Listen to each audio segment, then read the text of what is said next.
Mafia boss caught his maid stealing leftovers. He followed her home and froze when he saw. The sound of coughing cut through the thin walls of the apartment like a serrated knife, pulling Elena Cruz from a restless sleep.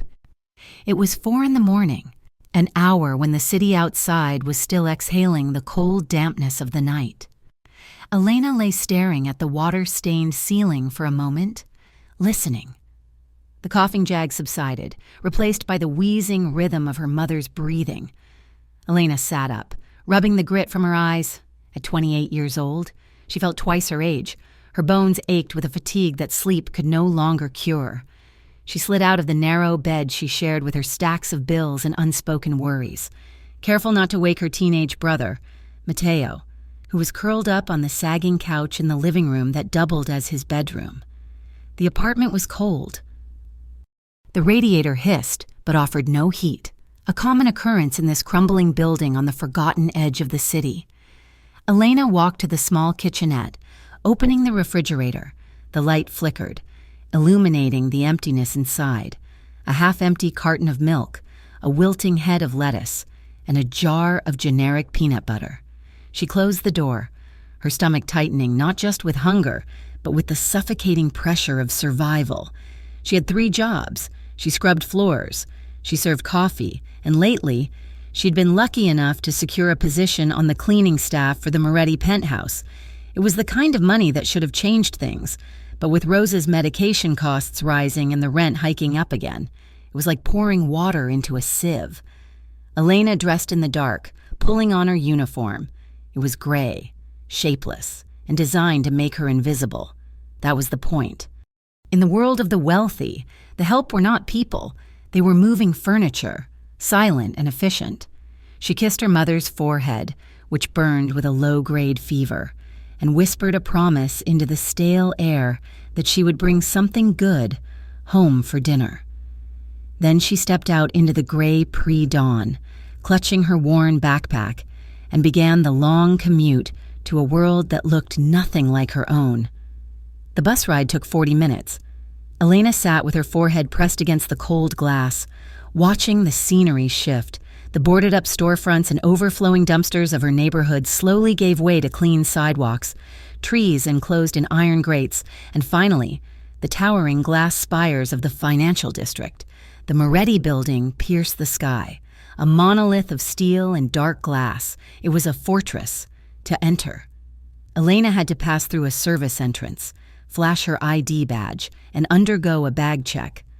She moved through the marble halls of the service corridors, the air conditioning chilling the sweat on her back. Up here, the air smelled expensive, a mix of polished leather, fresh lilies, and ozone. It was a sharp contrast to the smell of mildew and exhaust she had left behind.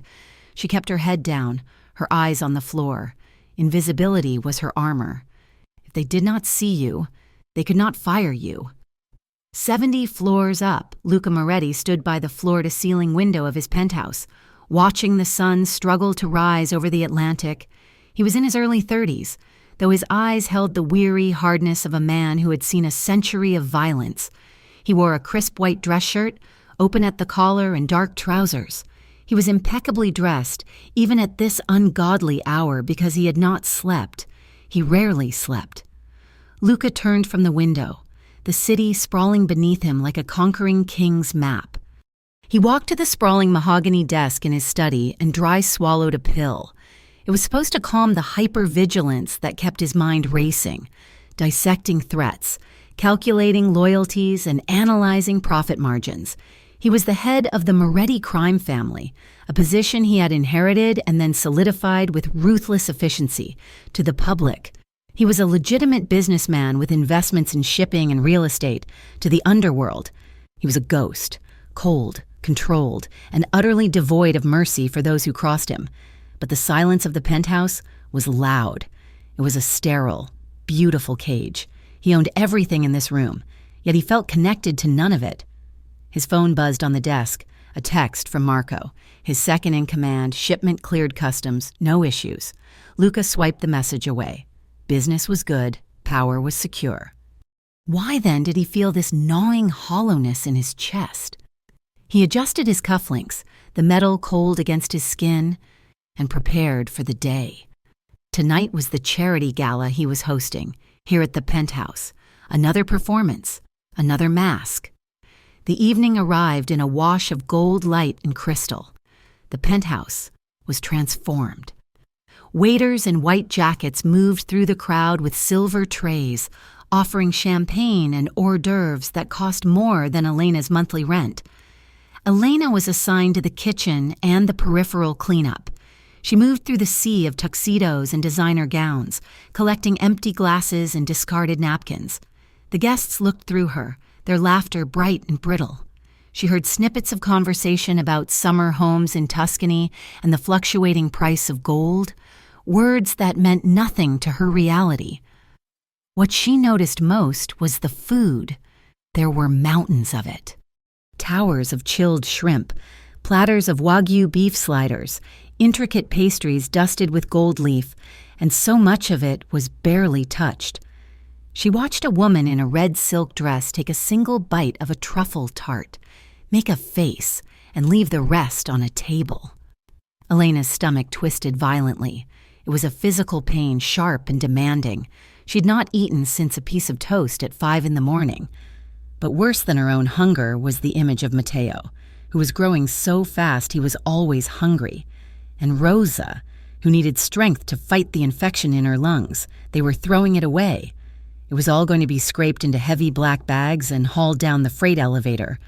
The injustice of it burned in her throat. She retreated to the kitchen, her hands trembling as she stacked plates. The smell of roasted meat and rich sauces was dizzying.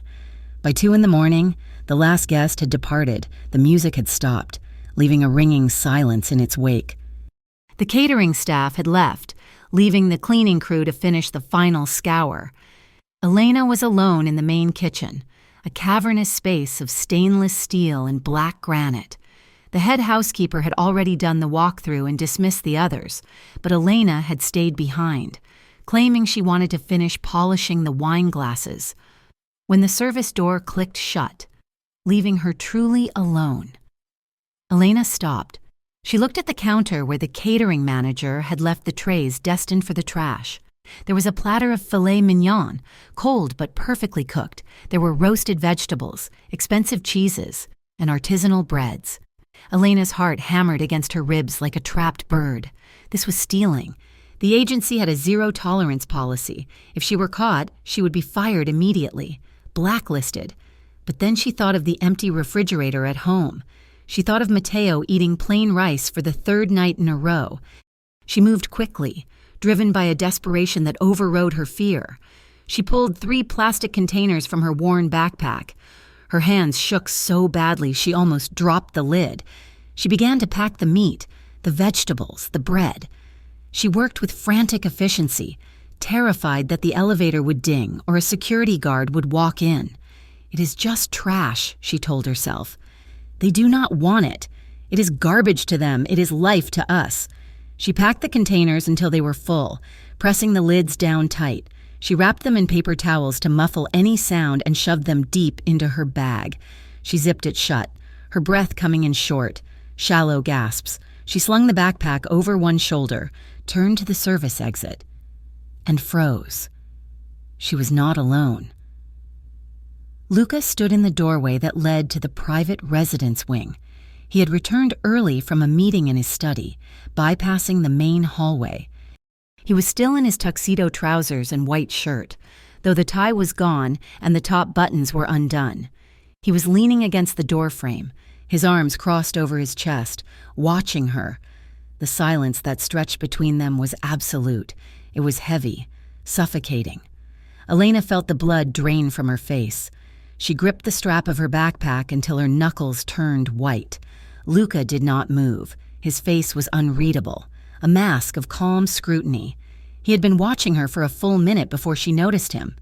He had seen the way she looked at the food, not with greed, but with a reverence that disturbed him. He had seen the shaking of her hands. He pushed himself off the doorframe and took a step into the kitchen. The sound of his dress shoe on the tile was like a gunshot. "Open the bag," Luca said. His voice was low, smooth, and terrified her more than a shout would have.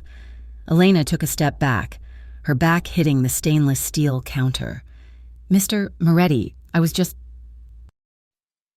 "You were stealing," Luca cut in, his tone devoid of emotion. He took another step closer.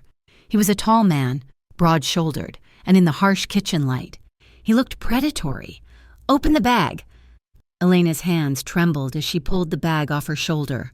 She unzipped it slowly. She did not take the containers out, she just opened it enough for him to see.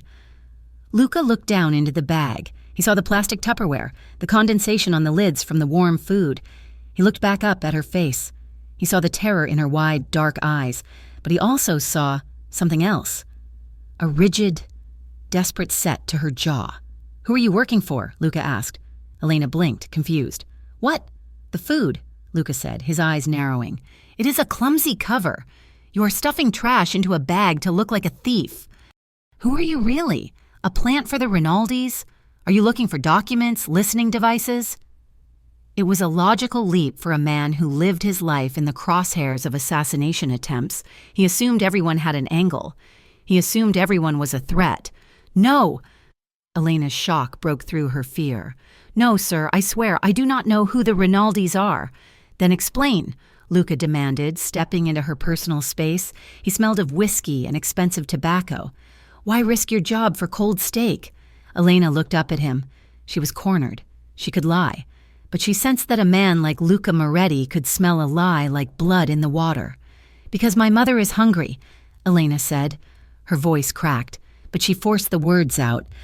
"My brother is growing and there is no food in our house.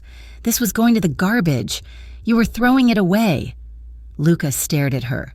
He waited for the sob story, the begging, the tears. That was what people usually did when he caught them. They pleaded. Elena did not plead. She stood straight, clutching her bag of stolen leftovers like it was a chest of gold. She met his gaze. Her chin lifted slightly. There was a fierce dignity in her posture that caught him off guard. She was terrified of him. He could see the pulse jumping in her throat, yet she refused to cower. "You know the rules," Luca said softly. "Theft is immediate termination." "I know," Elena whispered. "If you are going to fire me, do it. But please let me keep the food. It is just trash to you." Luca looked at the plastic containers again. He thought of the thousands of dollars spent on the catering tonight. Money that meant nothing to him. He looked at Elena's hands, red from scrubbing. Nails cut short, skin rough. He felt a strange, unfamiliar sensation in his chest. It was not pity. Pity was useless. It was intrigue. "You are lucky," Luca said, his voice dropping to a dangerous whisper. "If I thought you were spying on me, you would not be walking out of this building. Do you understand that?" "Yes," Elena said. "Stealing from me is dangerous." "Elena," he said, using her name for the first time. He had read it on her ID badge. "People have lost their hands for less." Elena flinched, but she stood her ground. Luca held her gaze for another long moment, searching for deceit. He found only exhaustion and desperation. "Get out," he said abruptly. Elena blinked. "Sir? Get out before I change my mind. Take your trash and go." He turned his back on her, walking toward the refrigerator to grab a bottle of water. Elena did not wait. She zipped the bag, whispered a frantic "thank you," and bolted for the service door. Luca stood in the kitchen, listening to the sound of her footsteps fading down the hallway. He gripped the cold bottle of water, his knuckles white. He should have fired her. He should have had security detain her and search her properly. That was the protocol. That was how he stayed alive. But the image of her eyes, defiant and terrified, burned in his mind. "Because my mother is hungry." He walked out of the kitchen and into the living area. He went to the window that overlooked the street entrance. He waited. 3 minutes later, he saw a small figure emerge from the service entrance below. She had her head down, clutching the backpack against her chest against the wind. She began to walk toward the bus stop. Her pace hurried. Luca watched her. Where was she going with her scavenged feast? What kind of world did she live in, where cold leftovers were worth risking her livelihood? Suspicion warred with curiosity. If she was a spy, letting her go was a mistake. He needed to know. He needed to be sure. But deeper than the paranoia was something else. He wanted to know who she was. Luca turned and grabbed his keys from the bowl on the entryway table. He grabbed his long wool coat. He pulled out his phone and dialed his driver. "Stay put, Enzo. I am going out alone." "Boss?" Enzo's voice was alarmed. "That is not protocol. I said stay put." Luca snapped and hung up. He took the private elevator down to the garage. He bypassed the armored SUV he usually traveled in and walked to a nondescript black sedan he kept for low-profile movement. He slid into the driver's seat, the leather cold against his back. He started the engine, the low purr echoing in the concrete cavern. Luca Moretti, the king of the city, drove out into the night, trailing a cleaning lady who smelled of bleach and desperation. He told himself it was just business. He told himself he was just securing his perimeter. But as he merged into traffic, keeping her distance, he knew it was a lie. He was following her because, for the first time in years, something real had happened in his penthouse, and he could not let it go. The bus rattled over a pothole, the metal frame shuddering with a violence that vibrated through Elena's bones. She sat near the back, clutching her backpack against her chest as if it contained diamonds rather than cooling steak and roasted vegetables. The overhead lights flickered, casting intermittent shadows over the tired faces of the other late-night commuters. Elena rested her forehead against the cool, greasy window. Her reflection was a ghost in the glass, hollow eyes, strands of dark hair escaping her bun. She was terrified. Every time the bus slowed, her heart hammered against her ribs, expecting police sirens or a black sedan to cut them off. She had stolen from Luca Moretti. She had looked the devil in the eye and walked away with his property. She did not know that the devil was currently 3 cars behind the bus, driving a nondescript black sedan with the lights dimmed. Luca Moretti gripped the leather steering wheel, his eyes fixed on the taillights of the city bus. It was a lumbering beast, spewing exhaust into the crisp night air.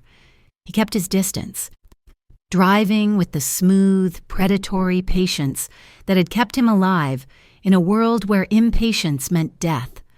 The neighborhood was changing around them. The glass and steel skyscrapers of the financial district had long since faded, replaced first by the sturdy brownstones of the middle class, and now by the crumbling brick facades of the industrial edge.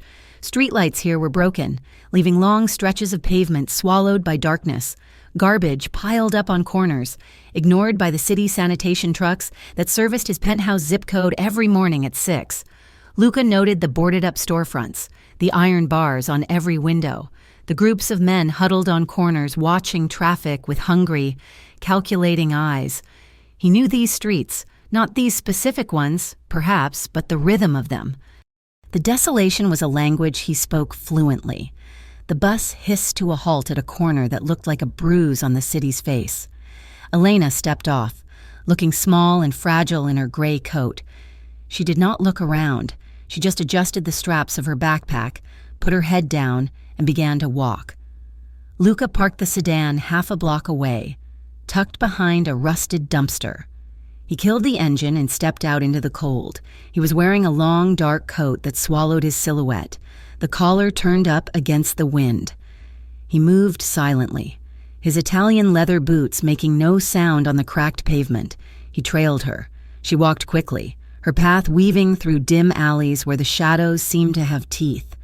Luca's hand hovered near the gun tucked into his waistband, a reflex born of instinct. It angered him, strangely. To see her walking here alone. She was careless. Or maybe she was just resigned. She turned into the courtyard of a building that looked like it was held together by hope and rot. The brick was stained with soot, and the fire escape rusted against the side like a metal scar. Elena pushed open the heavy front door, the lock clearly broken. Luca waited a beat, then followed. The hallway smelled of boiled cabbage and stale cigarette smoke. He could hear her footsteps on the stairs above him, a slow, heavy trudge. He moved like smoke, keeping one flight below her, listening. On the 3rd-floor landing, the footsteps stopped. Luca moved up silently until he could see her through the gap in the railing. Elena was standing in front of a peeling green door. She leaned her forehead against the wood for a long moment, her shoulders slumped in total defeat. She took a deep, shuddering breath. Then, Luca watched a transformation that made his chest tighten. She straightened her spine. She smoothed her hair. She forced a bright, convincing smile onto her face, masking the exhaustion and the terror of the night. It was a performance, flawless and heartbreaking. She turned the knob and went inside. Luca moved to the door. He did not knock. He did not barge in to demand answers. Instead, he moved down the hallway to where a window looked out onto the fire escape. The glass was cracked and dirty, but the blinds in the adjacent apartment, Elena's apartment, were not fully closed. He stepped out onto the rusted metal grating of the fire escape, the wind whipping at his coat. He crouched by her window, looking through the slit in the curtains. The apartment was a single room, cramped and suffocating. A kitchenette was shoved into one corner, a sleeping area in the other. The paint was peeling in long, sickly strips from the ceiling. But what arrested Luca's attention was the center of the room. A folding card table was set up, not for poker, but as a makeshift medical station. There were bottles of pills, a box of latex gloves, and a nebulizer machine that hummed with a rhythmic rattle. A woman sat in a wheelchair by the table. She was thin, her skin having the translucent, papery quality of the chronically ill. This was Rosa. Despite her frailty, her face lit up when Elena entered, and there was a boy, perhaps 16, sitting on the floor with a textbook, Matteo. He jumped up, his energy too big for the small room. "You are late," the boy said, his voice carrying through the thin glass. "I thought you got kidnapped by rich people." "Hush, Matteo," Elena said, her voice warm, completely different from the terrified whisper she had used in Luca's kitchen. "Help me with the bag. I brought a surprise." Luca watched, transfixed. As Elena unzipped the worn backpack, she pulled out the plastic containers with a reverence that made Luca's stomach turn over. She set them on the wobbly table like she was laying out the crown jewels. "Steak?" Matteo's eyes went wide. "Actual steak? No way." "And roasted vegetables with truffle oil," Elena said, popping the lid, "and bread that is still soft." "Where did you get this?" Rosa asked, her voice weak and reedy, interrupted by a dry cough. "Elena, this looks expensive." "The chef made too much." Elena lied smoothly. She was plating the food onto chipped ceramic dishes. "He was going to throw it out. He said I was doing him a favor by taking it." She was a good liar. Luca watched as she cut the meat into small, manageable pieces for her mother. "You are a hero, Elle," Matteo said, grabbing a piece of bread and stuffing it into his mouth. "Seriously, a hero." They ate. It was a feast to them. Luca watched the boy close his eyes as he chewed the cold filet mignon. He watched Rosa eat with shaking hands, tears of gratitude welling in her eyes.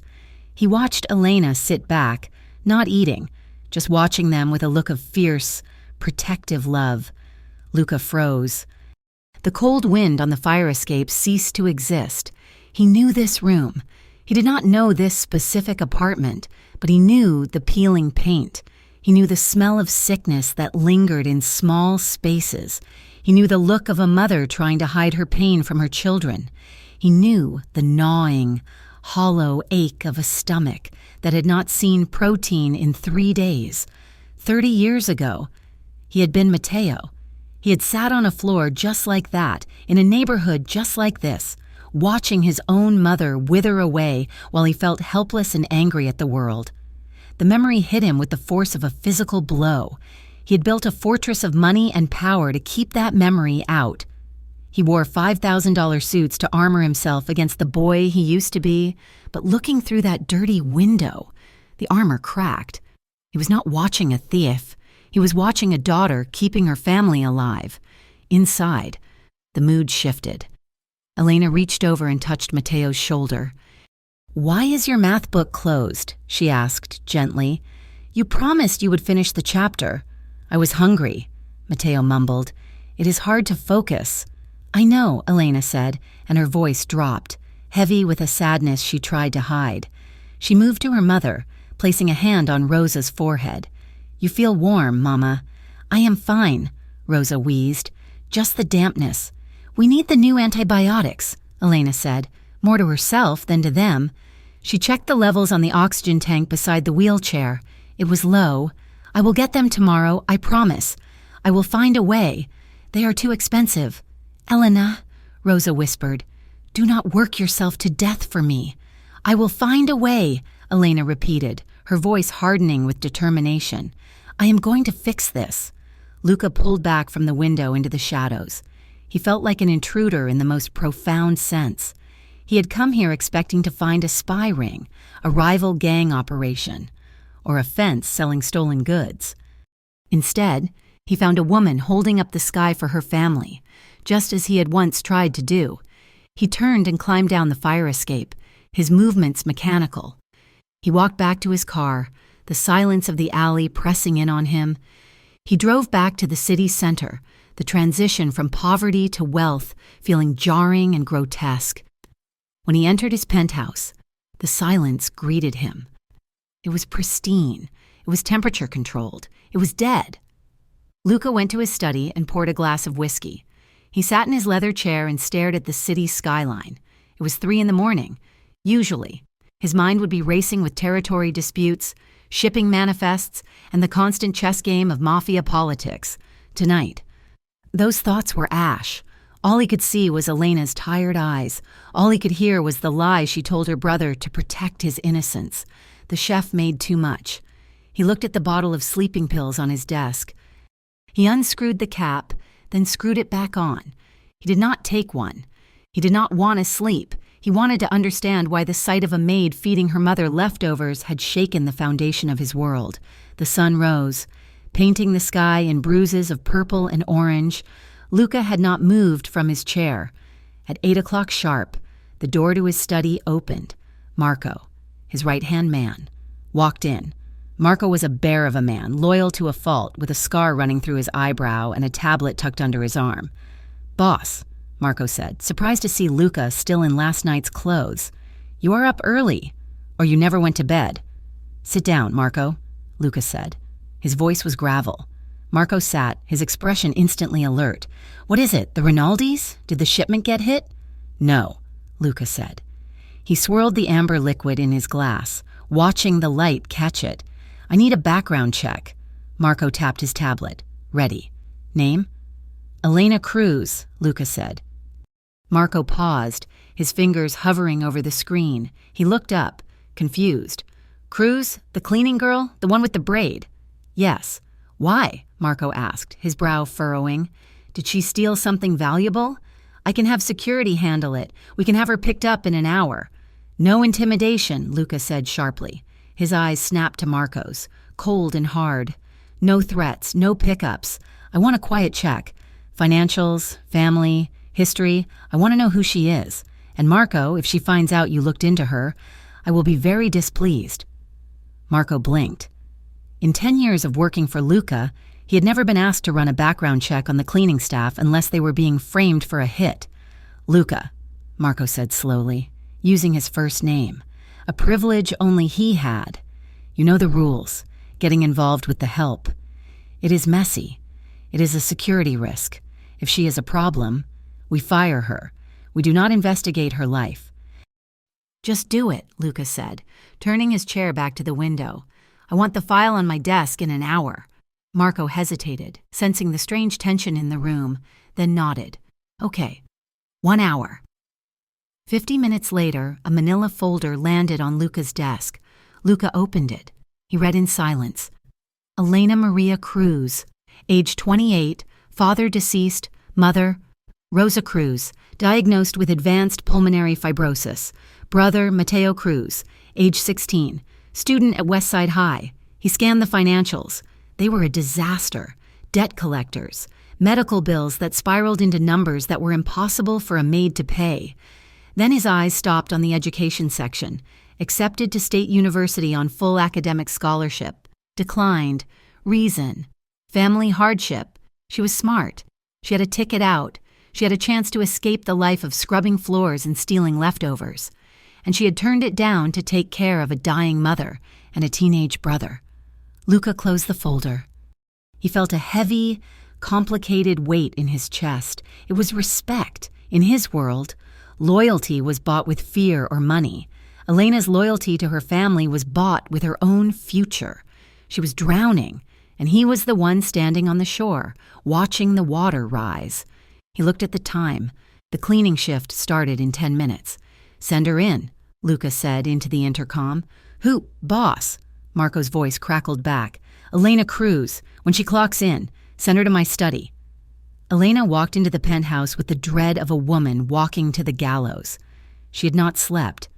Every time the elevator had stopped on the way up, she expected security guards to drag her out. When the head housekeeper told her Mr. Moretti wanted to see her personally, her blood had turned to ice. This was it. She was fired. Maybe worse. She remembered his warning.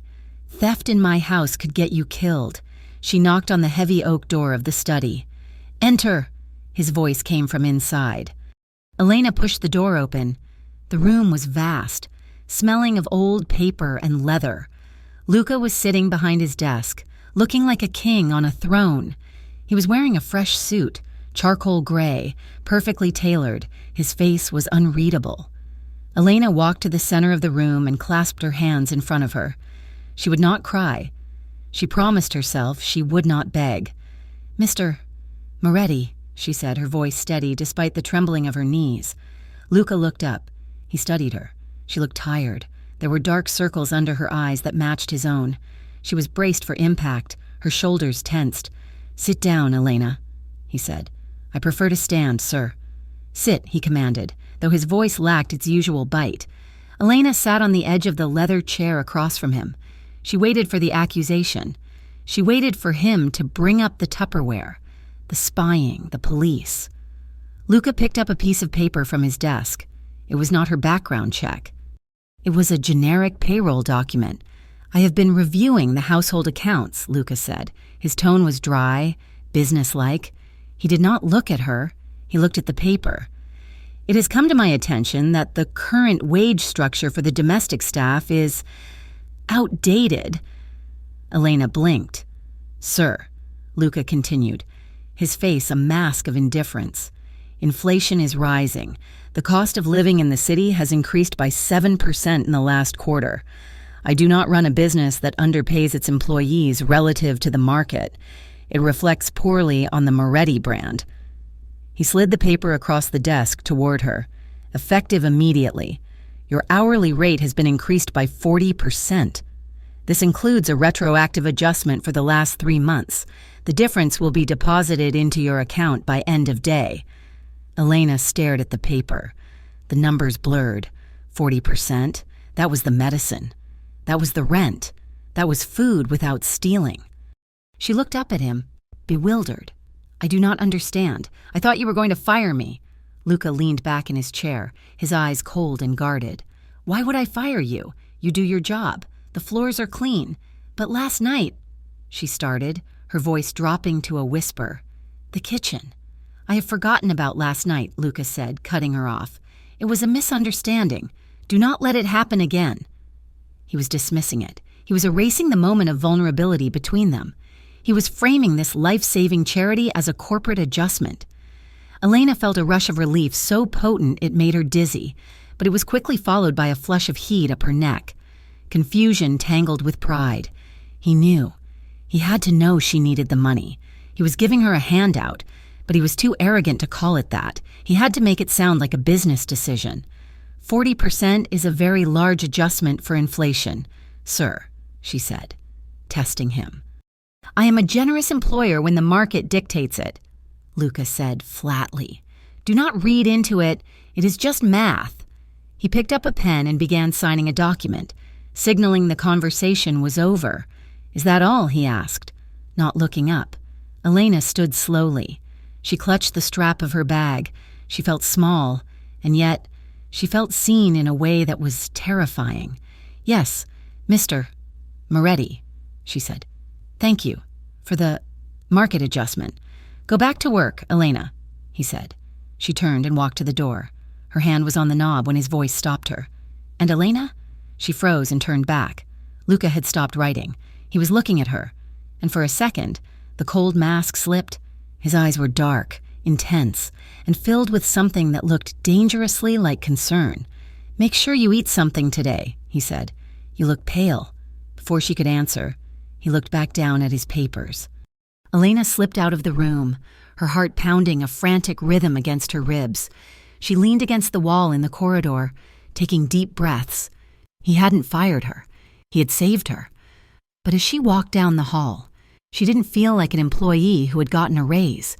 She felt like someone who had just stepped into a trap, one baited with kindness from a man who was supposed to be a monster. And the scariest part was that she wanted to know why. The penthouse was silent, save for the rhythmic ticking of the grandfather clock in the hallway and the distant hum of the city 70 floors below. For Luca Moretti, silence had always been a sanctuary, a void where he could plot and calculate without distraction.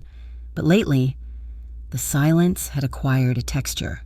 It felt heavy, charged with a static electricity that made the hair on his arms stand up whenever a certain gray-clad figure moved through his peripheral vision. Days had bled into a week since he had followed Elena Cruz to her crumbling apartment building. Since then, Luca found himself possessed by a hyper-awareness that was both irritating and impossible to shake. He knew when she arrived in the building before security even logged her in. He knew the sound of her footsteps on the marble, lighter than the other staff, hesitant but efficient.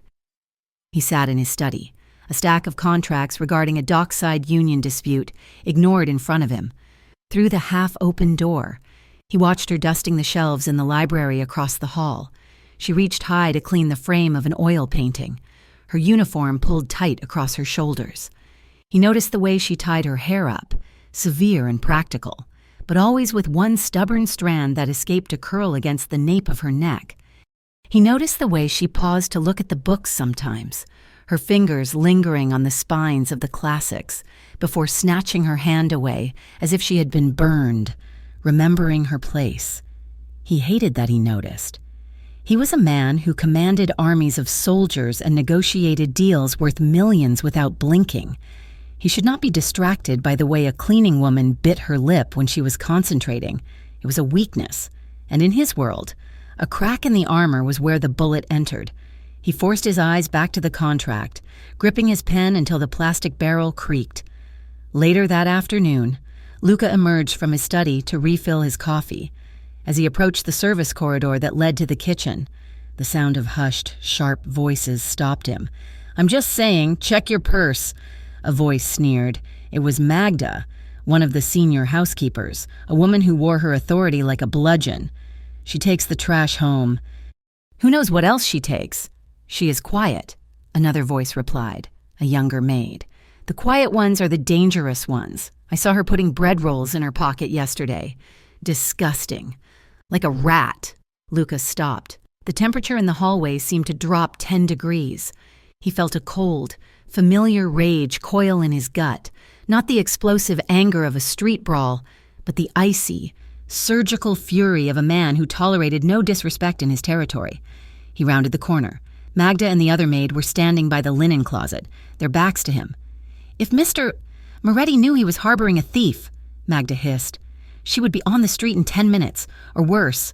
"Is that so?" Luca asked. His voice was not loud. It was soft, smooth, and terrified them more than a gunshot. Both women spun around, gasping. Magda dropped a stack of towels. Her face went ashen gray. "Mr. Moretti?" she stammered, her hands trembling as she smoothed her apron. We were discussing—" "You were discussing my staff," Luca said, stepping closer. He towered over them, his hands in his pockets, his expression completely blank. "You were speculating on the integrity of a colleague. Tell me, Magda, do you have proof?" "Sir, do you have proof that Elena Cruz has stolen anything of value from this house?" Luca asked. "Have you seen her take silver, cash, jewelry?" "No, sir. But you saw her take bread," Luca finished, his voice dripping with disdain. "And for that, you call her a rat in my hallway." The younger maid looked like she might faint. "Let me be clear," Luca said, his eyes boring into Magda's. "I pay you to clean my house, not to police it. I have security for that. Gossip is a poison. It rots a crew from the inside out. I do not tolerate rot."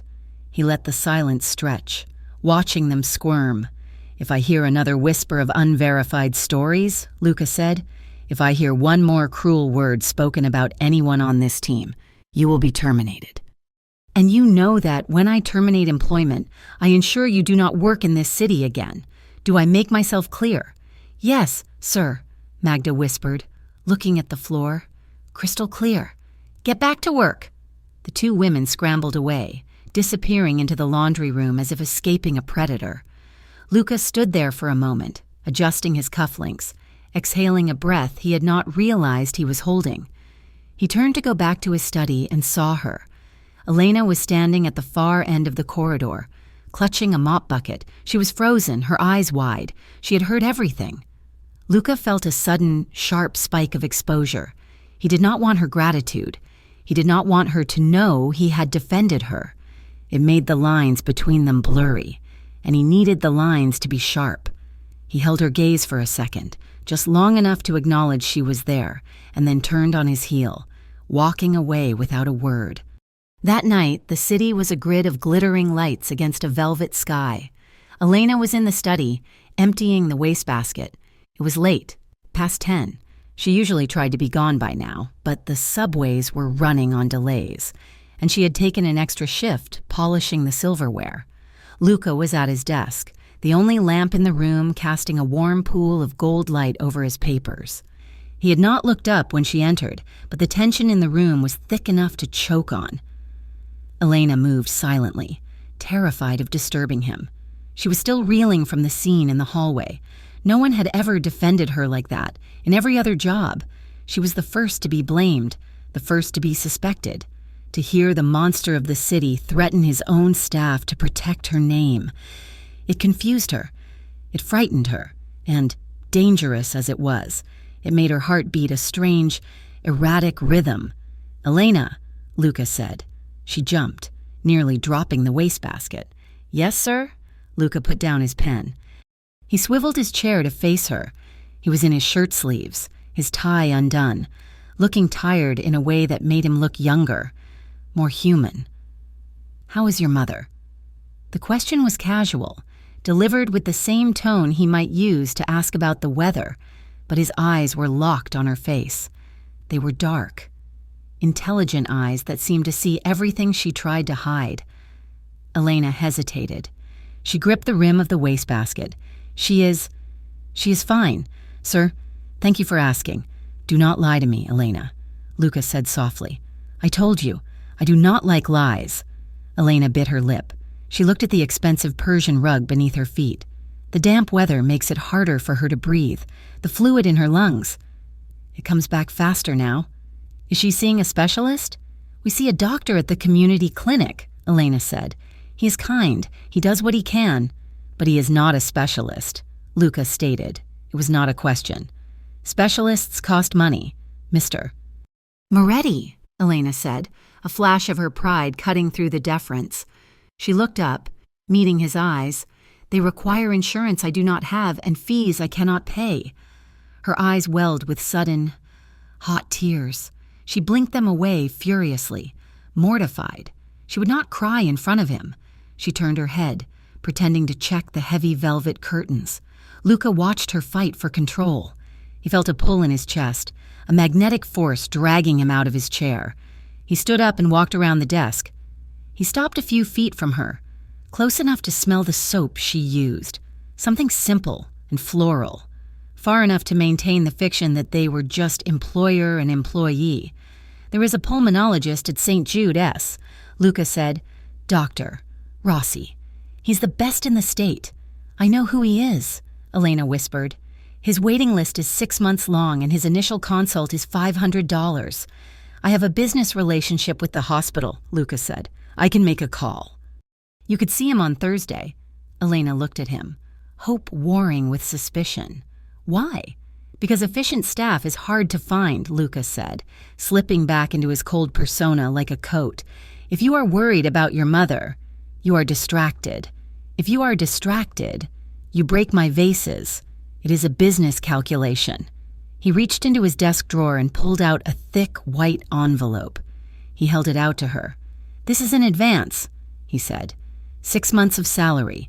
You will sign a document acknowledging it, and we will deduct a small percentage from your weekly check until it is repaid. 0 interest. It was a lie. He did not care about the repayment. He would likely shred the record of the debt the moment she signed it, but he knew her pride. He knew she would never take charity from a man like him. She needed to feel she was earning it. Elena looked at the envelope. It was thick. It was life. It was breath for Rosa. It was a future for Matteo. "A loan?" she asked, her voice trembling. "A transaction," Luca corrected. "Take it." She reached out. Her hand was shaking. As her fingers closed around the envelope, she brushed against his hand. The contact was electric. It was a shock that went straight up her arm and settled in her chest. Elena gasped softly, her eyes flying to his. Luca went still. He did not pull away. For a moment. Time stopped in the dimly lit office. The city lights blurred in the window behind them. They were just a man and a woman standing too close, bound by a secret agreement. Elena could see the flecks of gold in his dark eyes. She could hear the sudden hitch in his breathing. The air was heavy with unspoken things, desire, fear, gratitude, a longing so sharp it hurt. Elena pulled her hand back as if the envelope were hot iron. Her cheeks flushed a deep, violent red. "Thank you," she breathed, clutching the money to her chest. "I will sign the papers. Just tell me where." Luca cleared his throat, stepping back, putting the desk between them again. His heart was hammering against his ribs, a traitor in his own chest. "Marco will have them for you tomorrow," he said, his voice rougher than intended. "Go home. Elena, it is late." Elena fled. When she got home, the apartment was cold, but the envelope in her pocket burned like a coal. The next day was a whirlwind. Elena called in sick to her second job. She took the cash to the pharmacy and bought the high-grade antibiotics Rosa needed, along with the nebulizer solution that they had been rationing for weeks. She bought fresh fruit, a whole chicken, and a new winter coat for Matteo. That evening, the apartment smelled of roasting chicken and hope. Rosa was sitting up in her wheelchair, her color better than it had been in months. "You look like you saw a ghost," Rosa said, watching Elena pace the small room, or an angel. "I just had a good day, Mama," Elena said, folding laundry with frantic energy. "The advance. It changes things." "Mister, Moretti gave you an advance," Rosa said, her eyes twinkling with a knowing light. "That is very generous for a man known as the Ice King." "He is a businessman," Elena said quickly. "He wants me focused. It is just a loan." Rosa hummed. "And does he give loans to all the maids? Or just the one with the big dark eyes who worries too much?" "Mama, stop," Elena said, feeling the heat rise in her cheeks again. "He's my boss. He's a dangerous man. There is nothing else." But as she denied it, she felt the ghost of his touch on her fingers. She remembered the way he had looked at her in the office, not like a boss looking at a maid, but like a man looking at the only real thing in the room. The following days settled into a strange, charged rhythm. Luca began to come home earlier. He told himself it was to review files in peace, but he found himself lingering in the common areas when he knew she was on rotation. One Tuesday, she was polishing the grand piano in the living room. Luca entered, pouring himself a drink. "Do you play?" he asked. "No," Elena said, not stopping her work. "We could never afford lessons, but I like listening. My father, he loved jazz. Before he died." Luca paused, the glass halfway to his lips. "Coltrane?" Elena looked up, surprised. "Yes, and Miles Davis. Blue and Green was his favorite." Luca walked over to the stereo system built into the wall. He pressed a button. The haunting, melancholic trumpet of Miles Davis filled the room. "Mine too," Luca said softly. They stood there for a minute, just listening. The barrier of class and crime seemed to thin, becoming translucent. "You have good taste.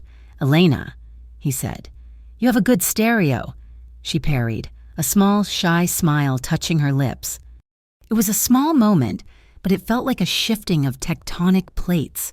They talked about food the next day. She argued that the expensive catering he ordered was flavorless compared to real street food.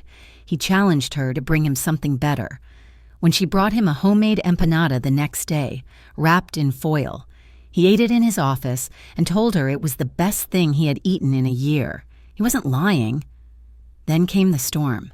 It hit the city on a Thursday evening, a torrential downpour that turned the streets into rivers. Thunder shook the windows of the penthouse. Elena was in the staff locker room, changing out of her uniform. She checked her phone and groaned. The subway lines to her district were shut down due to flooding. The buses were delayed by hours.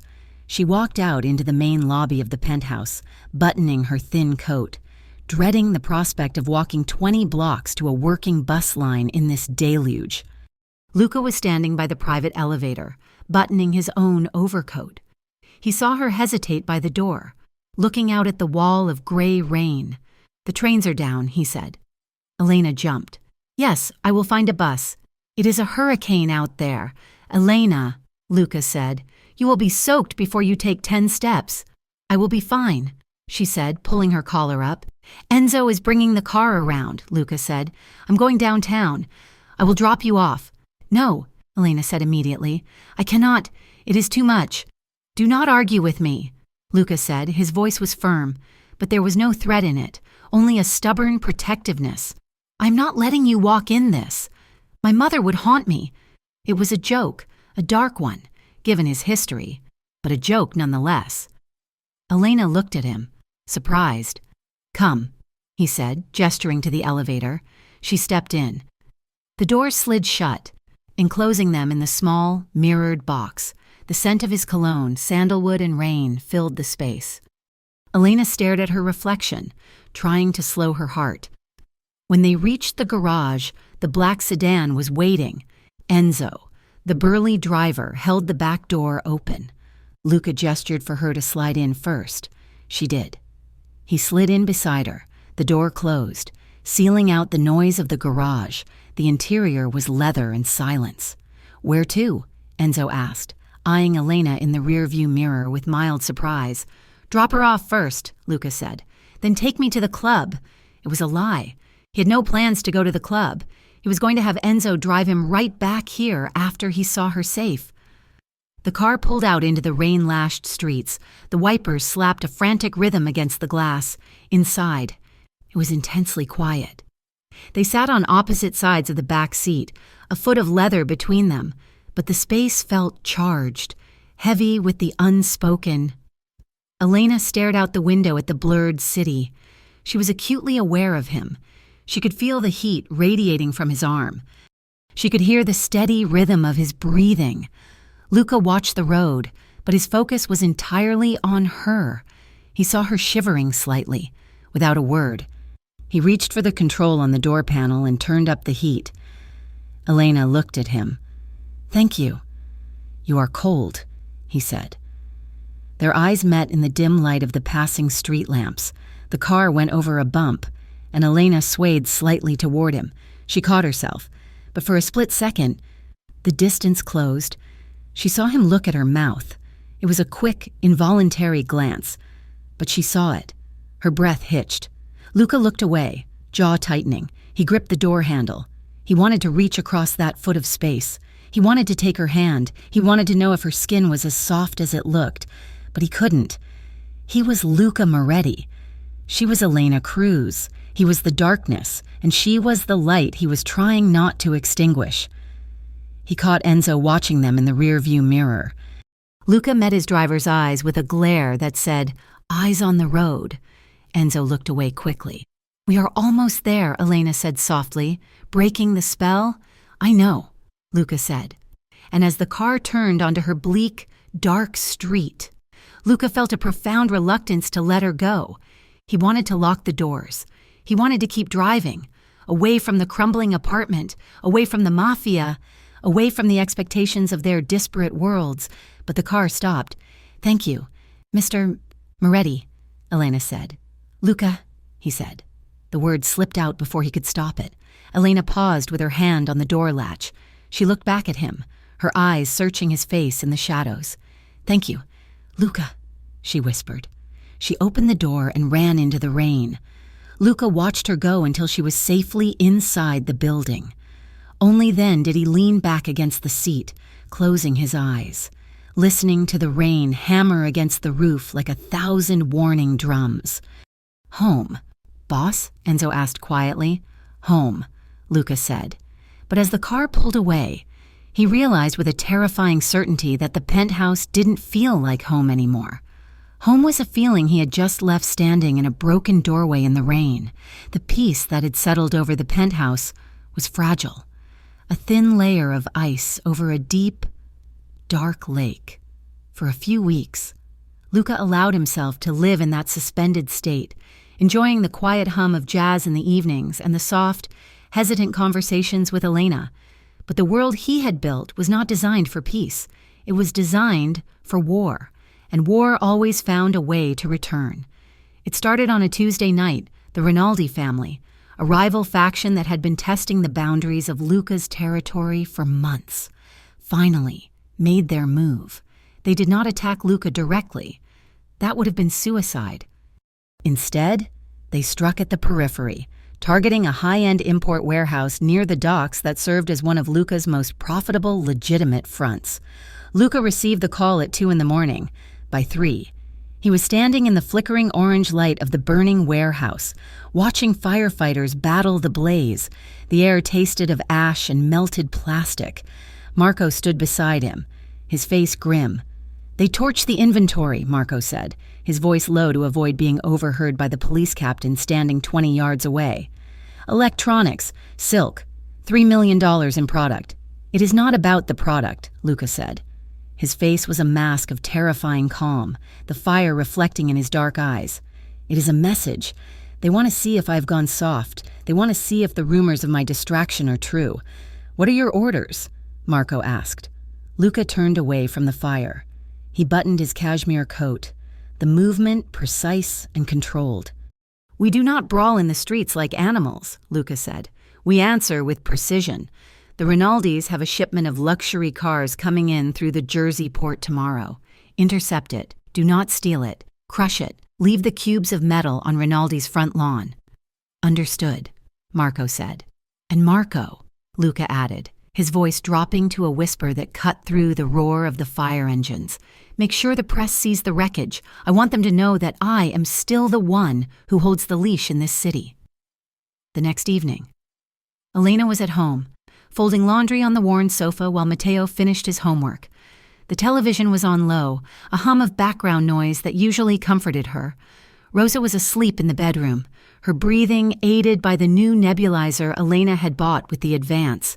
"Breaking news," the anchor announced, the tone shifting to the urgent cadence of disaster. "Police are investigating a suspected arson at the Moretti import warehouse, followed by a bizarre act of vandalism in the Heights." Elena looked up. The screen showed footage of the burning warehouse. Then it cut to a chaotic scene from earlier that morning. A reporter was standing in front of the smoking ruins. Authorities believe this is an escalation in the ongoing tension between organized crime families in the city, the reporter said. Elena's heart skipped a beat. She moved closer to the screen. The camera panned to the crowd of onlookers and officials that had gathered the night before. The image was grainy, shot from a distance, but the figure standing near the police line was unmistakable. He was wearing a long black coat. He stood with a stillness that separated him from the chaos around him. His profile was sharp, illuminated by the flashing red and blue lights of the cruisers. It was Luca. He looked nothing like the man who had sat in his living room listening to Miles Davis. He looked cold. He looked lethal. He was speaking to a police captain, and even through the screen, Elena could see the way the officer shrank back, deferring to him. Then the footage cut to the retaliation, a row of crushed metal cubes dumped on a manicured lawn. "Whoa," Matteo said, looking up from his book. "That is hardcore. Someone is sending a serious message." Elena felt the blood drain from her face. She turned off the television, her hands shaking. "Go to bed, Matteo," she said sharply. "But it is early." "Go to bed," she repeated, her voice cracking. She sat in the dark living room for a long time, staring at the blank screen. She'd known who he was. She'd known the rumors, but knowing it in the abstract was different from seeing the fire and the wreckage. She had let herself forget. She had let the soft lighting of the penthouse and the shared glances lull her into thinking he was just a lonely man with a heavy burden. He was not. He was a king of wolves. And she was a sheep who had wandered into his den. The next day at the penthouse, the atmosphere was suffocating. Luca had returned from his business dealings, expecting the quiet warmth that had begun to develop between them. Instead, he found a wall of ice. Elena was cleaning the library when he entered, usually. She would look up, offer a shy smile, maybe ask about his day. Today, she kept her head down, scrubbing a spot on the mahogany desk that was already spotless. "Good afternoon, Elena," Luca said, pausing by the door. "Good afternoon, Mr. Moretti?" She replied. Her voice was flat, formal, stripped of all the color it had held the day before. Luca frowned. "Is everything all right?" "Everything is fine, sir. Just working." She did not look at him. She moved around him as if he were a piece of furniture, keeping a wide berth. It continued for 2 days. She avoided his eyes. She left rooms the moment he entered. When he tried to engage her in conversation about music or food, she gave one-word answers and excused herself. It drove Luca mad. He was used to being feared. He was used to being hated.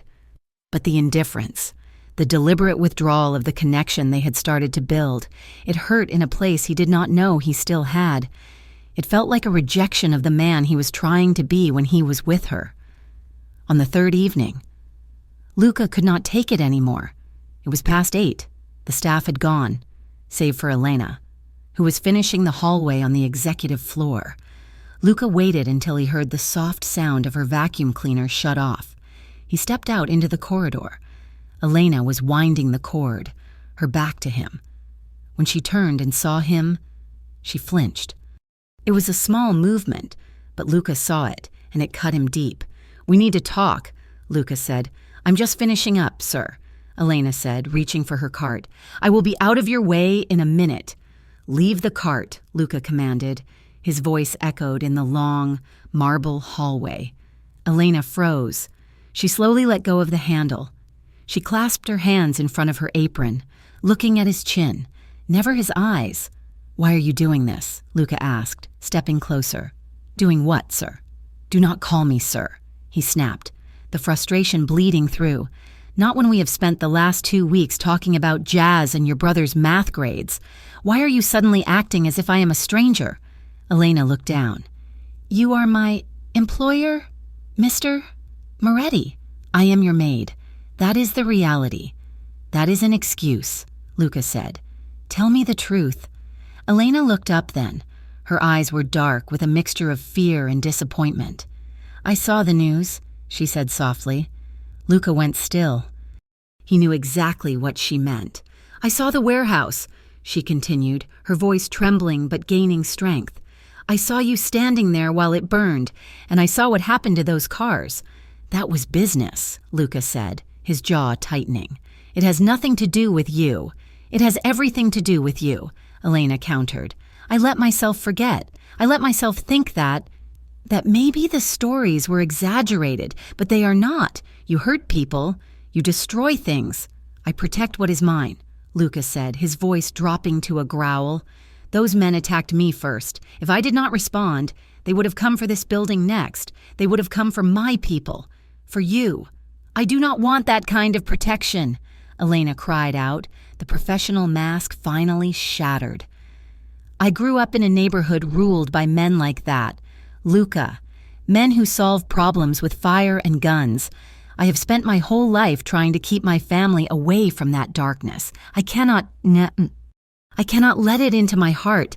The confession hung in the air. "Into my heart." Luca stared at her. "Is that where I am? In your heart?" Elena looked panic-stricken. Realizing what she had admitted, she grabbed the handle of her cart. "I have to go. Please." She tried to push past him toward the service elevator. Luca moved. He did not grab her. He did not touch her. He simply stepped in front of the door, blocking her path with his body. He stood with his hands raised slightly, palms open, showing he was not a threat. "Elena, wait," he said. His voice was rough, stripping away the command, leaving only a plea. "Let me leave," she whispered, tears pricking her eyes. "I cannot change who I am," Luca said, and the honesty of it was brutal. "I cannot change where I came from. You look at me and you see a monster. But do you know why I built this?" He gestured to the penthouse, to the empire around them. "Because I was hungry," he said, his voice breaking with intensity. "I was Matteo. I was the boy watching his mother cough up blood because we could not afford a doctor. I was the boy eating bread out of the garbage. The world never gave me a chance. Elena, it gave me a choice. Be the victim or be the wolf. I chose to survive." Elena stopped fighting the urge to flee. She looked at him, really looked at him. She saw the ruthlessness, yes, but she also saw the desperate boy beneath the suit, the one who had bought her mother's medicine not to control her, but because he couldn't stand to see another mother die. "I know," she whispered, her voice shaking. "I know you did what you had to do, but I am afraid, if I stay close to you, the fire will burn me too. I would never let anything hurt you." Luca swore. He took a step closer, invading her space, his presence overwhelming. "I would burn the whole city to the ground before I let a single spark touch you." "You cannot promise that," she said, looking up at him, her breath hitching. "I can," he said, "because you are the only thing in this life that makes me feel like I am not just surviving. You are the only thing that makes me feel like I am living." The silence that followed was heavy, vibrating with the tension of two worlds colliding. Elena looked at his face, the sharp cheekbones, the shadows under his eyes, the lips that were usually set in a grim line now parted slightly in anticipation. She'd been fighting this feeling for weeks, telling herself it was gratitude, telling herself it was impossible. But standing here, with the truth of his violence and his vulnerability laid bare, she could not lie anymore. "I have been thinking about you," she admitted, the words barely a whisper. "All the time, even when I try not to. It scares me." Luca let out a breath he seemed to have been holding for years. He stepped closer, closing the final inch between them. "Don't be scared of me," he murmured. He raised his hands slowly, giving her time to pull away. She didn't. He cupped her face, his large hands warm and rough against her skin. His thumbs brushed her cheekbones, tracing the line of her jaw, studying her expression as if asking for permission to cross the final line. Elena's breath caught in her throat. She looked into his eyes and saw the raw hunger there, not for power, but for her, for connection. She leaned into his touch. It was the only signal he needed. Luca lowered his head and kissed her. It wasn't a sudden, violent clash. It was slow. It was deep. It was a grounding of two souls that had been orbiting each other in the dark. Elena let out a soft sound against his mouth, her hands instinctively coming up to clutch the front of his shirt. The fabric was crisp beneath her fingers, contrasting with the heat of the man beneath. Luca groaned low in his throat. One of his arms slid around her waist, pulling her flush against him. He was solid, unyielding, a wall of muscle and intent. He tasted of coffee and whiskey and something darker, something uniquely him. The kiss deepened, becoming more urgent. Elena rose on her tiptoes, her body betraying all her logical fears. She pressed closer, seeking the warmth, seeking the shelter he offered. For a moment, the burning warehouses and the crushed cars didn't exist. The crumbling apartment and the medical bills didn't exist. There was only the quiet hallway, the smell of rain and sandalwood, and the overwhelming sensation of being wanted by the most dangerous man in the city. His fingers tangled in the hair at the nape of her neck, tilting her head back, deepening the angle. Elena felt a rush of desire so potent it made her knees weak. She held onto him tighter, anchoring herself. When they finally broke apart, they were both breathing hard, their foreheads resting against each other. The hallway seemed to spin. Elena kept her eyes closed, afraid that if she opened them, reality would crash back in. She felt safe. It made no sense, but wrapped in the arms of a killer, she felt safer than she had ever felt in her life, and exposed, completely, terrifyingly exposed. "Elena," Luca whispered, his voice rasping against her skin. She opened her eyes. He was looking at her with a fierce, possessive intensity. "I do not know how to do this," he admitted, his thumb stroking her cheeks again. "I do not know how to have this. Us. Without putting you in danger. But I cannot let you go. I tried. I cannot.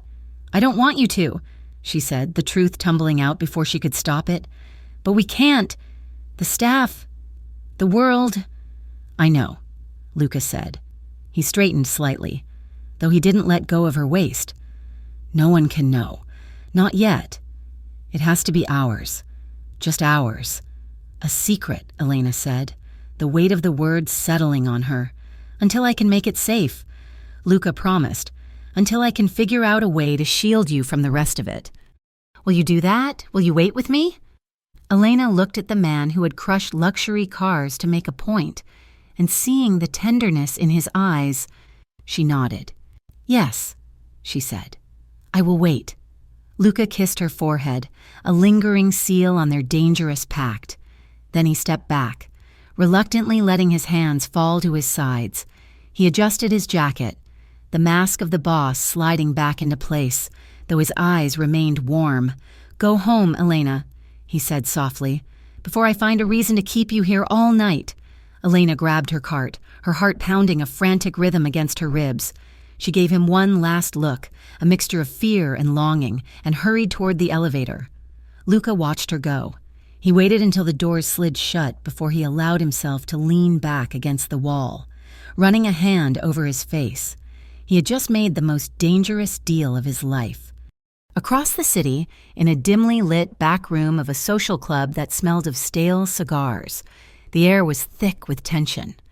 Don Rinaldi sat at a heavy wooden table. He was an older man, his face a map of deep lines and cruel history. He was looking at a series of photographs spread out on the wood. The warehouse was a setback, Rinaldi grunted, and the cars. That was an insult. "Moretti thinks he is untouchable." "He's strong," a younger lieutenant said nervously. "He has the politicians. He has the unions. Everyone has a weak point," Rinaldi said. "Even the Iron King." He picked up one of the photographs. It was grainy, taken from a long lens across the street from the Moretti building. It showed the service entrance on a rainy night. It showed a black luxury sedan pulling up. It showed Luca Moretti, the man who never opened his own doors, stepping out into the rain to hold an umbrella for a woman in a gray cleaning uniform. Rinaldi brought the photo closer to the light. He saw the way Luca was looking at her. It wasn't the look of a boss. It was the look of a man who had something to lose. "Who is she?" Rinaldi asked, a cold, reptilian smile spreading across his face. "Just a maid, boss," the lieutenant said. "Name is Elena Cruz. Lives in the East End. Poor, sick mother, nothing special." "She is special to him," Rinaldi said softly. He tapped the photo with a thick finger. "Moretti thinks he can crush my business and humiliate me in the press," Rinaldi said, his voice dropping to a whisper. "He thinks he fights a war with money and fire, but he has forgotten the first rule of survival." He tossed the photo back onto the table. "Never show your heart," Rinaldi said, "because that is exactly where the knife goes." The weeks that followed were a dangerous, beautiful blur, existing in a pocket of time that felt stolen from the universe, the penthouse. Once a cold fortress of glass and steel, had transformed into a sanctuary of secrets. Luca manipulated the household schedule with the precision of a tactician, arranging for other staff members to be assigned to the lower floors or sent on errands during the late afternoon hours when Elena was finishing her shift. These stolen hours became the oxygen they both breathed. They did not go out to dinner. That was impossible. They did not walk in the park or go to the cinema. Their world was confined to the quietest corners of the penthouse, the library with its scent of old paper, the sunroom filled with plants, and the private terrace overlooking the river. They talked. For two people who had spent their lives guarding their words, the sudden freedom to speak was intoxicating. Elena told him about her childhood, about the father who had taught her to work hard before his heart gave out, and about the crushing weight of being the head of the household at 28. Luca spoke of things he had never told anyone, not even Marco. He spoke of the burden of the Moretti name, the constant paranoia that tasted like copper in his mouth, and the exhaustion of being a king who could never take off his crown.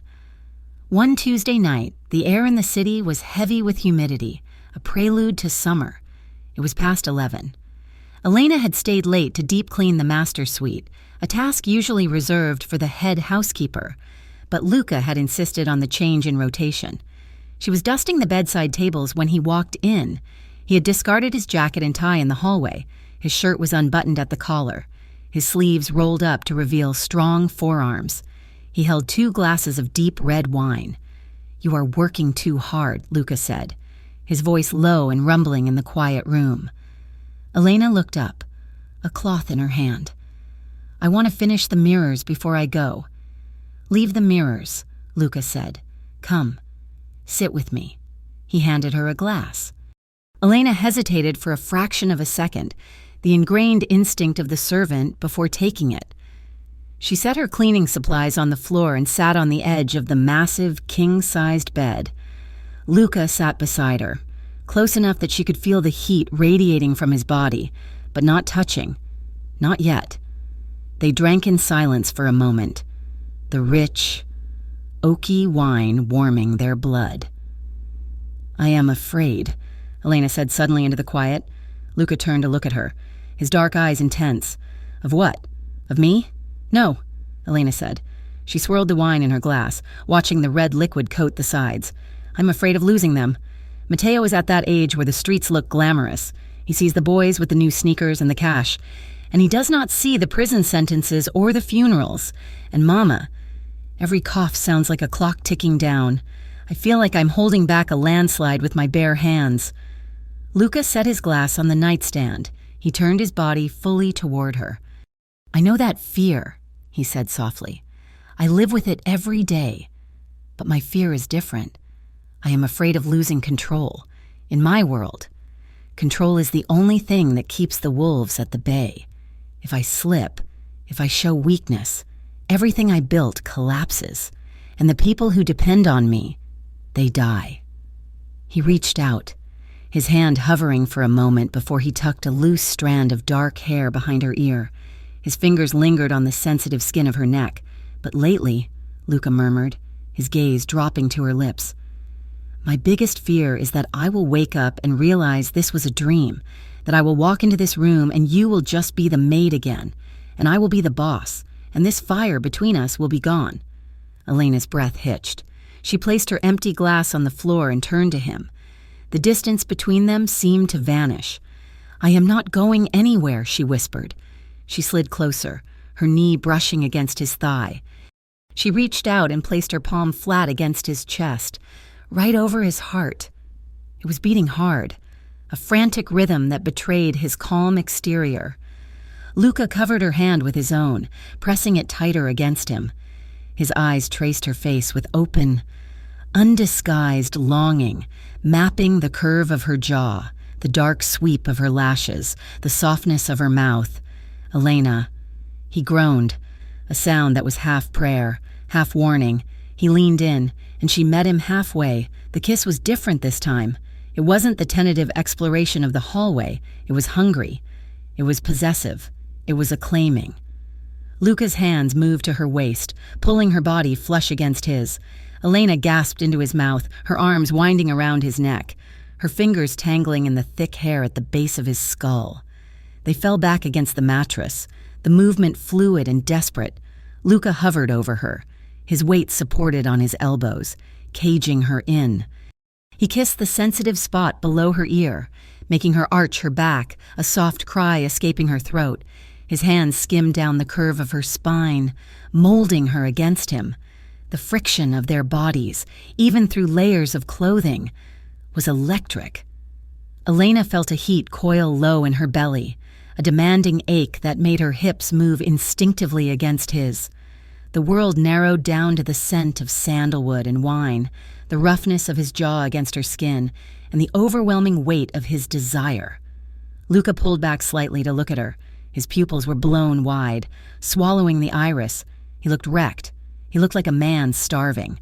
He lowered his head again, capturing her lips in a kiss that was deep and slow and devastatingly intimate. His hand slid up her ribcage, his thumb grazing the side of her breast. Elena shuddered, her hands gripping his shoulders, pulling him closer, wanting no space between them. But then, Luca stopped. He froze, his forehead resting against hers, his breath coming in ragged gasps. He squeezed his eyes shut, his entire body trembling with the effort of restraint. "Luca?" Elena whispered, her voice hazy with desire. "No," he gritted out. "Not like this. Not..." Rushing. He pushed himself up, sitting back on his heels, putting a few inches of air between them. He took a deep, steadying breath, running a hand through his hair. "I want you, Elena," he said, his voice rough. "I want you more than I have ever wanted anything. But I will not treat you like a conquest. I will not rush this and make you feel cheap. You deserve better than a quick tumble in the dark." Elena lay there for a moment, her heart hammering against her ribs. She looked up at him, at the tension in his shoulders, the conflict in his eyes. He was a man who could take whatever he wanted. He was a man who took things by force. And yet, he was stopping. For her. Her chest tightened. Not with rejection, but with a sudden, overwhelming wave of emotion. He was cherishing her. She sat up slowly and reached for his hand.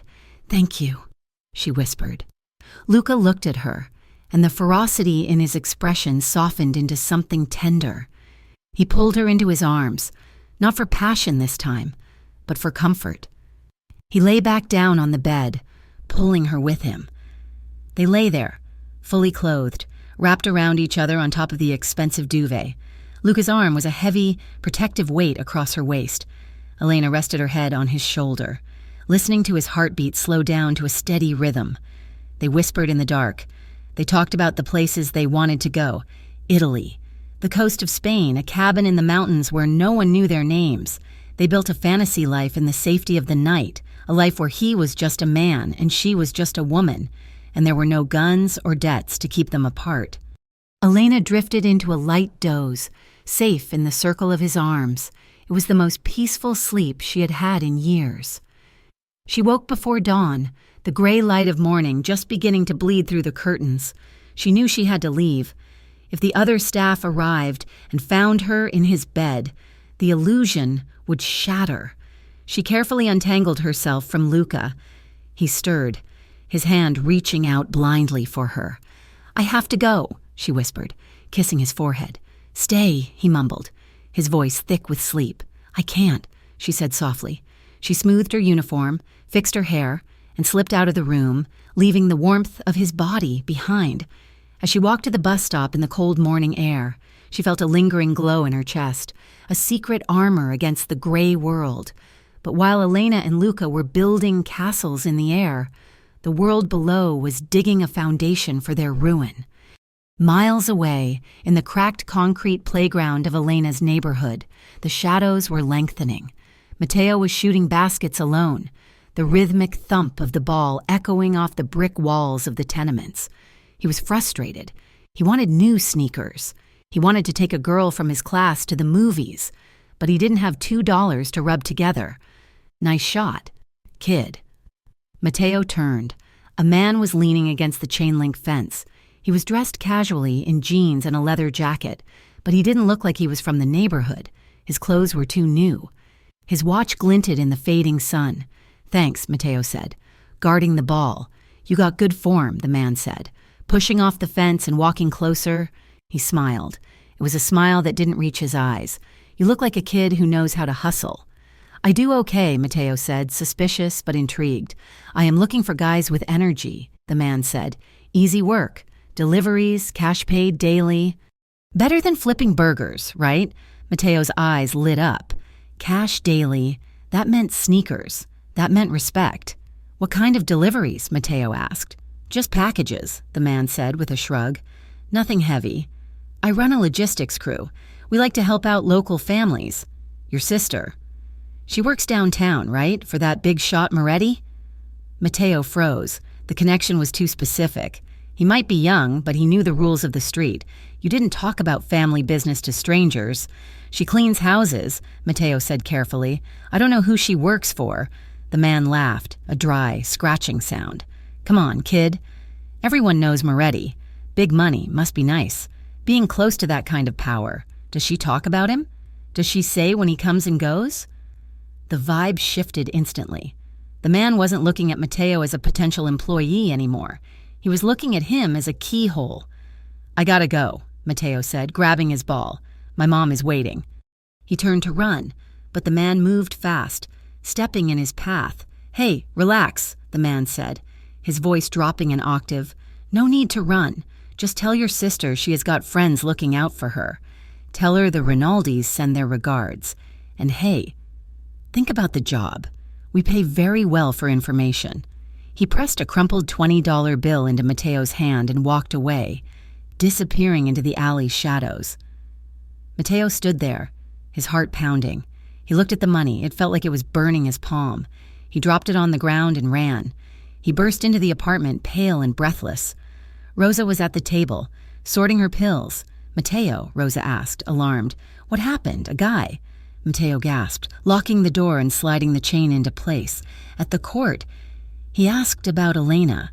He asked about Mr. Moretti. He said the Rinaldis send their regards. Rosa's face went white. She dropped the pill bottle. It clattered to the floor, spilling white tablets everywhere. She knew that name.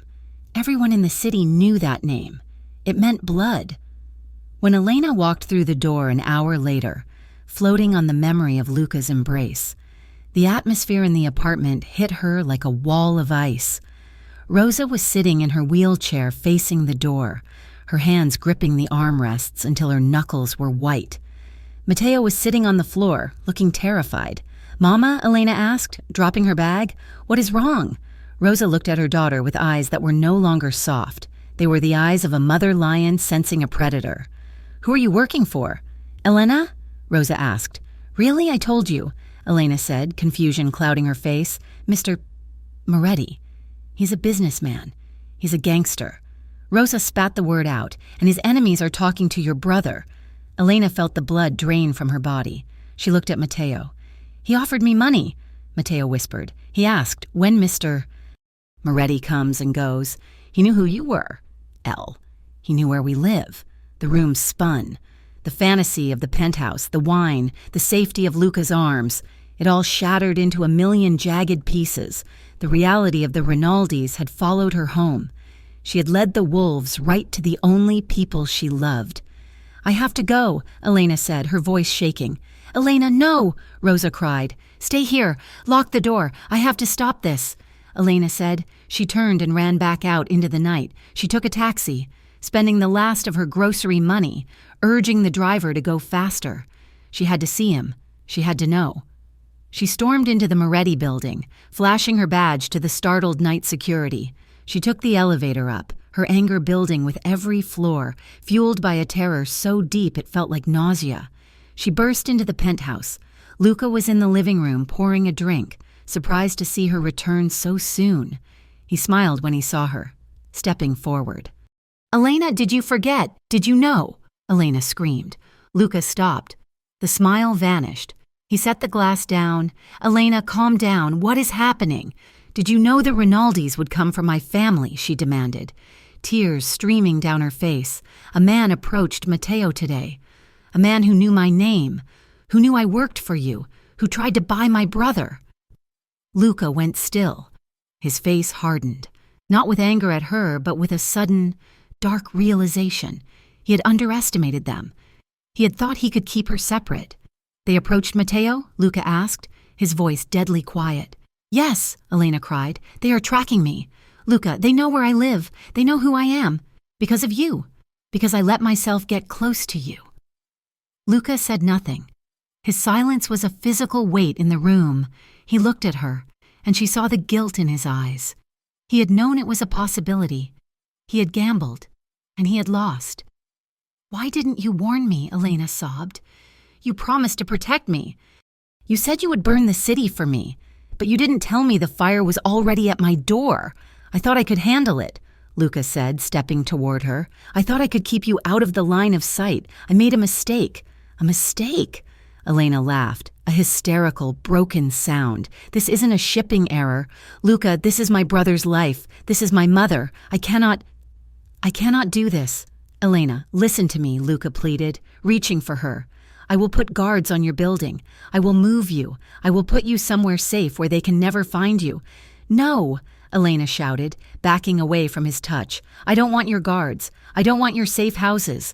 I want my life back. I want a life where my 16-year-old brother isn't being recruited by murderers." She looked at him, her chest heaving. The love she felt for him was still there, a piercing ache, but the terror was stronger. "I can't risk them. Luca," she whispered, "I thought I could be with you. I thought we could have a secret. But there are no secrets in your world. There are only targets. Elena, please," Luca said, his voice cracking. "Do not do this. We can fix this." "We can't," she said, while seeing tears blurring her vision. "I am done. I quit. I am breaking this off. Stay away from me. Stay away from my family. If you love me, let me go." She turned and ran for the elevator. "Elena!" Luca roared her name, taking a step as if to chase her. But he stopped. He watched the elevator doors slide shut, cutting off the sight of her weeping face. He stood alone in the silence of the penthouse. The silence that had once been his sanctuary was now a tomb. She was right. He was poison. He had touched the one pure thing in his life, and he had tainted it. But Luca Moretti was not a man who accepted defeat, and he was certainly not a man who let others threaten what was his. He walked to his desk and hit the intercom button. "Marco," he said. His voice was unrecognizable. It was devoid of humanity. It was the voice of the monster Elena feared. "Yes, boss. Put a 24-hour detail on the crew's apartment, visible, heavy. If anyone who isn't a resident steps within 50 feet of that building, break their legs." "Understood," Marco said, sensing the shift. "And the Rinaldis?" Luca looked out the window at the city lights. He clenched his fist until his nails cut into his palm. "Prepare the crews," Luca said. "The Cold War is over. We're going to wipe them off the map. I want Rinaldi's head on a plate. Tonight?" "Tonight," Luca said. "Burn it all down." The silence that had fallen over Elena's life was not peaceful. It was the heavy, suffocating silence of a held breath. In the weeks since she had walked out of the penthouse, she had tried to return to the rhythm of her old life, but the rhythm was broken. The streets she had walked for years now felt like enemy territory. Every black sedan that idled too long at a red light made her heart hammer against her ribs. Every shadow that stretched too far across the pavement looked like a man in a coat. She found herself checking the deadbolt on the apartment door 3 times a night. She changed her route to the grocery store every other day.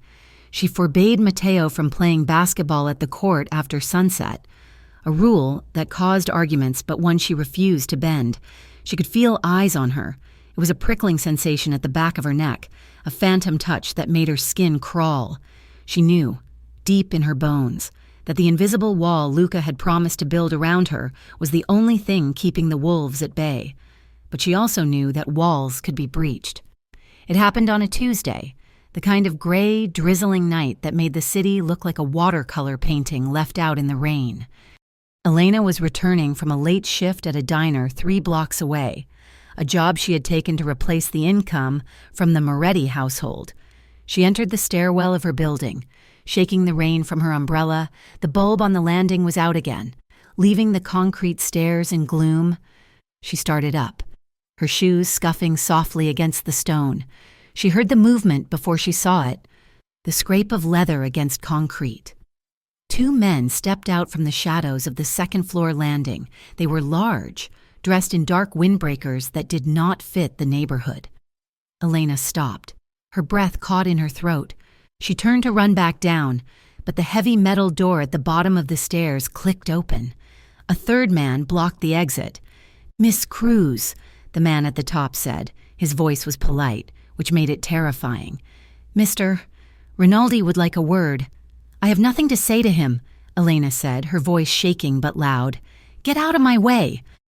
"It is not a request," the man said. They moved with practiced efficiency, Before Elena could scream, a heavy hand clamped over her mouth. She kicked out, her boot connecting with a shin, but they were too strong. They dragged her backward, down the stairs, and out the rear exit into the alley where a black SUV was waiting with its engine running. 3 floors up, Mateo was sitting by the window, waiting for his sister to come home. He saw the struggle in the alley below. He saw the black vehicle. He saw Elena being shoved into the back seat. "Elena!" he shouted, banging on the glass, but the sound was swallowed by the rain. Panic, cold and sharp, seized him. He turned to run to the door, to run downstairs, but he stopped. He remembered what Elena had told him. If anything ever happens, if anyone ever comes, you do not run. You make the call.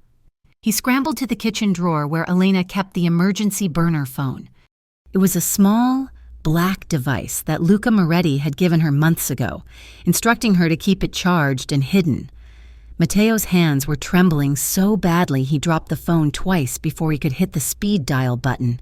60 blocks away, in the soundproof conference room of the Moretti penthouse, the air was thick with cigar smoke and tension. Luca sat at the head of the table, his face a mask of granite. He was listening to Marco outline a strategy to squeeze the Rinaldi supply lines. A phone buzzed. It was not Luca's main phone. It was the dedicated line he kept in his inside jacket pocket, the line that only one person had. The room went silent as Luca reached into his jacket. He pulled out the phone and answered. "Elena? No." A teenage voice cracked on the other end. "No, it is Mateo. They took her. They just took her." The color drained from Luca's face. He stood up so abruptly that his heavy chair tipped over backward, crashing onto the marble floor with a sound like a gunshot. "Who?" Luca demanded. His voice was not a shout. It was a quiet, terrifying vibration. "Men in a black truck," Mateo sobbed. "They said Rinaldi. They took her from the alley. Please, you have to help her. Lock your door." "Mateo," Luca ordered. "Do not open it for anyone but Marco. I am coming." He hung up. He looked at the room full of hardened men. "The meeting is over," Luca said. "Boss?" Marco asked, sensing the shift in the atmosphere. "What is it?" "They have her," Luca said. The mask was gone. The cool, calculated businessman had vanished. In his place was a man possessing a feral, desperate energy. "Marco, get the extraction team," Luca commanded, striding toward the door. "Get the cars. Get the weapons. We are not squeezing their supply lines anymore. We are tearing their throat out." "Where are we going?" Marco asked, scrambling to keep up. Luca's phone buzzed again. A video message, unknown number. Luca stopped. He opened the file. The screen showed a dimly lit room with peeling paint. In the center, tied to a wooden chair, was Elena. Her hair was messy, her lip was bleeding, and her eyes were wide with terror. A voice from behind the camera spoke. It was Don Rinaldi. "You have been squeezing me, Luca," the voice rasped. "You take my shipments. You burn my warehouses. You think you are the king. But a king is only as strong as his weakest piece." The camera zoomed in on Elena's face. "Sign over the docks," Rinaldi said. "Sign over the unions and leave the city. If you do not, well, the Cruz family will have a very tragic accident." Luca stared at the screen. His hand gripped the phone until the glass screen protector cracked under his thumb. "Trace it," Luca snarled, shoving the phone at his tech specialist. "I want to know where she is. Now." "It is a burner signal, boss," the tech guy said, typing furiously on a laptop. "Bouncing off 3 towers, but wait, there is background noise, a foghorn, and the hum of a generator." "The old shipyard," Luca said instantly. "Terminal 4. Rinaldi owns the lease on the abandoned cannery. It is a fortress." "Luca," Marco warned. "They will be expecting you. It is a trap." "I know it is a trap," Luca said, checking the magazine of his handgun and sliding it into his holster. "That is why we are going to spring it." He turned to Marco. "Take the main crew to the front gate," Luca ordered. "Make noise, burn trucks, blow the doors, make them think I am coming for a war." "And you?" Marco asked. "I'm going in the back," Luca said. "Alone." Inside the damp, freezing warehouse, Elena shivered. The ropes were cutting into her wrists, but the pain was secondary to the cold fury that was slowly replacing her fear. She looked at the men guarding her. There were 4 of them playing cards on a crate, their weapons resting on the table. Rinaldi was in the office above, watching through the glass. One of the guards, a man with a jagged scar on his chin, walked over to her. He smirked, leaning down to inspect her. "Pretty thing," he sneered. "I do not see it." Why would the Iron King risk his empire for a scrub woman? "Maybe because he is a man," Elena said, her voice rasping but steady. "And you are just a dog on a leash." The guard's face darkened. He backhanded her. The blow snapped her head to the side. Elena tasted copper, but she did not cry. She turned her head back, spitting the blood onto the concrete floor near his boot. "He is coming," Elena whispered, her eyes burning with a fierce, terrified faith. "And when he gets here, you are going to wish you were anywhere else." "He is not coming," the guard laughed. "He is writing a check to save his own skin." Suddenly, the building shook. A massive explosion rocked the front entrance. The sound of automatic gunfire erupted from the loading dock. Shouts echoed through the cavernous space. "They are at the gate!" someone screamed. The guards grabbed their rifles and ran toward the front, leaving Scarface to watch the girl. "Looks like your boyfriend is stupid," Scarface muttered, raising his gun. He never finished the sentence. A shadow detached itself from the darkness of the high catwalks above. Luca dropped. He landed silently behind the guard, moving with a speed that defied the laws of physics. Before the guard could turn, Luca had him in a chokehold. There was a sickening crack, and the man crumpled to the floor. Luca stepped into the light. He was breathing hard, his suit jacket torn, a smear of grease on his cheek. He looked like vengeance personified. "Luca," Elena breathed. He was at her side in a heartbeat. His hands, usually so steady, were shaking violently as he pulled a knife and sliced through the ropes binding her wrists. "I am here," he gasped, his voice rough. "I am here. Elena, I have you." As the ropes fell away, Elena surged up. She didn't run for the exit. She threw herself into his arms. Luca caught her, burying his face in her neck. For a second, the gunfire outside and the chaos of the raid ceased to exist.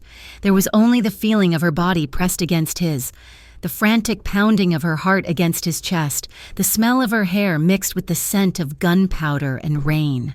"I'm sorry," he murmured into her hair, his grip bruising in its intensity. "I'm so sorry I let them touch you." "You came," she sobbed, clutching the lapels of his ruined jacket. "You came. I will always come," he vowed. "Clear," Marco's voice echoed from the front of the warehouse.